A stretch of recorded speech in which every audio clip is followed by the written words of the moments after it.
So what you can also do is you can go ahead and get food recipes from Kimi as well. Let's say, for example, I'm going to tell it to give me the recipe and instruction to create French crepes. Let's say, for example, right here.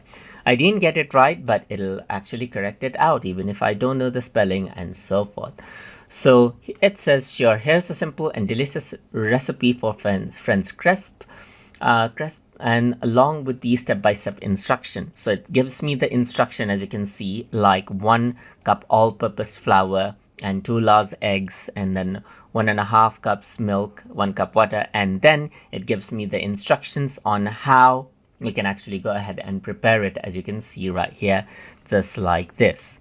So apart from that, you can also ask it for mocktail recipes. Let's say, for example, give me 4 simple mocktail recipes I can make at home. Let's say, for example, and then what happens is that it'll simply go ahead and then correct my spelling as well, as you can see, and then will simply give me an instruction to make the mocktails right here. Like you got the Virgin Mojito right here, just like this. It gives the ingredients as well on how to actually go ahead and then make this.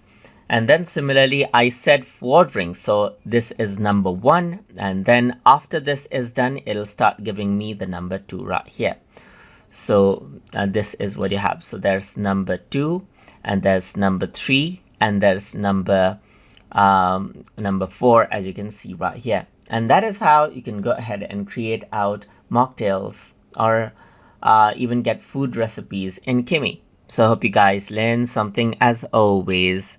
And as always, please like, comment, share, and subscribe.